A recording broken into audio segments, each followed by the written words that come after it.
দমদম ক্যান্টনমেন্টে টোটো এবং ই রিকশার রেজিস্ট্রেশনের নামে বিপুল অঙ্কের টাকা ধার্য করা এবং পুলিশি হেনস্থার প্রতিবাদে বিক্ষোভ চালকদের। একাধিক দাবি নিয়ে তারা এই বিক্ষোভ দেখান। বিক্ষোভের চলাকালীন ওঙ্কার বাংলার ক্যামেরার সামনে তারা উগরে দিলেন ক্ষোভ।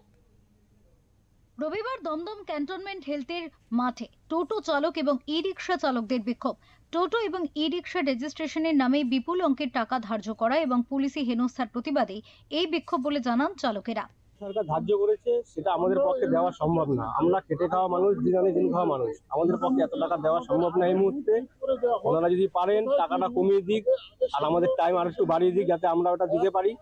আমরা ওনাদের নিয়ম হিসেবেই চলতে চাই, এটাই আমার বক্তব্য। এটা প্রধানমন্ত্রী বলছেন শুধু টাকাটাই কি সমস্যা? শুধু টাকাটাই সমস্যা। এককালীন গরিব মানুষের পক্ষে এতগুলো টাকা দেওয়া সম্ভব না।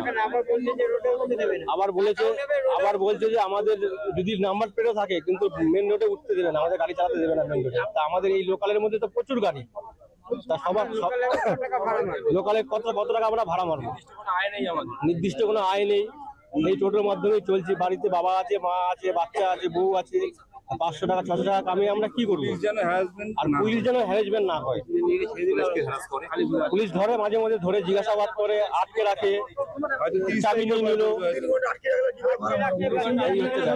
বিক্ষোভকারীদের আরো অভিযোগ, এককালীন রেজিস্ট্রেশন ছাড়াও ইন্স্যুরেন্স, পলিউশন, রিনিউয়াল, ট্যাক্স ইত্যাদি মিলিয়ে প্রতি বছর টোটো চালকদের একটি বেশ বড় অঙ্কের টাকা দিতে হয়, যা চালকদের পক্ষে বহন করা কার্যত অসম্ভব।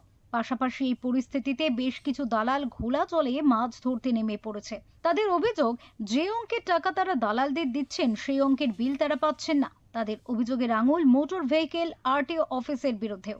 মূল বক্তব্য হচ্ছে আমাদের যে স্লিপে যা দেওয়া হচ্ছে 2000 সামথিং, 2800 সামথিং, কিন্তু সেক্ষেত্রে এখান থেকে 15,000 টাকা, কোনো দোকান থেকে 20,000 টাকা এরকম ভাবে দাবি করা হচ্ছে। আমরা চাই যে মুখ্যমন্ত্রী এবং পরিবহন মন্ত্রীর সহযোগিতায় আমাদের জায়গায় বিভিন্ন জায়গায় ক্যাম্প করা হোক এবং সেখানে আমাদের সঠিক পয়সাটা নিয়ে আমাদের একটা পরিকল্পিত ভাবে একটা ব্যবস্থা করা হোক। নির্দিষ্ট টাকাটা ক্লিয়ার করবে এবং মাসে মাসে যে টাকা ধার্য করবে আমরা ট্যাক্স, সেটা দিতে রাজি আছি। এইটুকু হচ্ছে আমাদের ব্যবস্থা। যে আমাদের যে সেনাশ্রী গাঙ্গুলি বলছেন যে 1700 টাকা আর 2800 টাকা, এই টাকাটার মধ্যেই সীমাবদ্ধ থাক।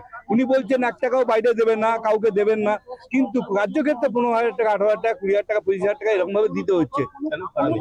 এটা নিচ্ছে যে আরটিও মারফত আছে। আরটিও তো কোনো কাজ করছে না, যে ডিলার থেকে আমরা কিনছি সেই ডিলারেই এই টাকাটা নিয়ে নিচ্ছে। তাদের আরো অভিযোগ, যাত্রী নিয়ে ভিআইপি রোড বা যশোর রোডে উঠলে অনেক সময় পুলিশ তাদের হেনস্থা করে।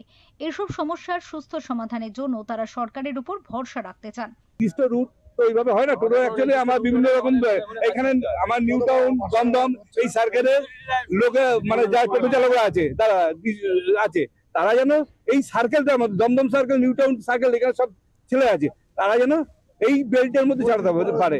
আমরা হয়তো ভিআইপিতে উঠবো না, কিন্তু ভিআইপিটা ক্রস করতে পারবো, এই ধরনের একটা ব্যবস্থা করে দিক। যেখানে সার্ভিস রোড আছে, কল্যাণী এক্সপ্রেস আমরা উঠবো না, কিন্তু ওই সার্ভিস রোড থাকে, এই সার্ভিস রোডটা আমাদের ব্যবহার করতে দিক। আমাদের দাবি মানতে হবে। টোটোওয়ালাদের উপরে এই অত্যাচার আমরা মেনে নিচ্ছি না, নেবো না। টোটোওয়ালাদের উপরে অন্য অত্যাচার মেনে নিচ্ছি না, নেবো না। আমার খরচে সে খরচ মুকুব করতে হবে। আমাদের যে সময়সীমা বেঁধে দেওয়া হয়েছে নাম্বার প্লেট করার জন্য, সেই নম্বরের সময় বাড়াতে হবে।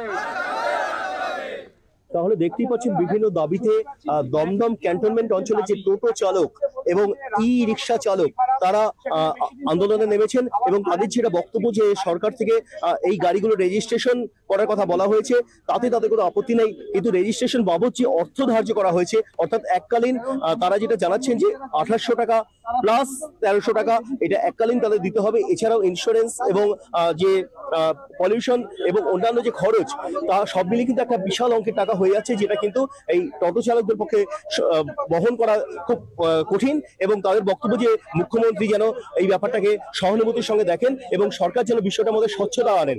তাদের যেটা জানতে পারছি যে তারা যখন বিভিন্ন অফিসে যাচ্ছেন সেখানে গিয়ে তারা স্পষ্ট নির্দেশনা দেখতে পাচ্ছেন না যে কিভাবে এই টাকা দিতে হবে, এবং সেখানে কিন্তু মাঝখান থেকে কিছু খড়ে বা টাউট এসে উপস্থিত হচ্ছে, তারা মাঝখান থেকে কাটমানি দাবি করছে এবং তারা যে টাকা দিচ্ছেন তার রসিদ কিন্তু তারা পাচ্ছেন না, তারা রসিদ পাচ্ছেন তার থেকে অনেক কম টাকার।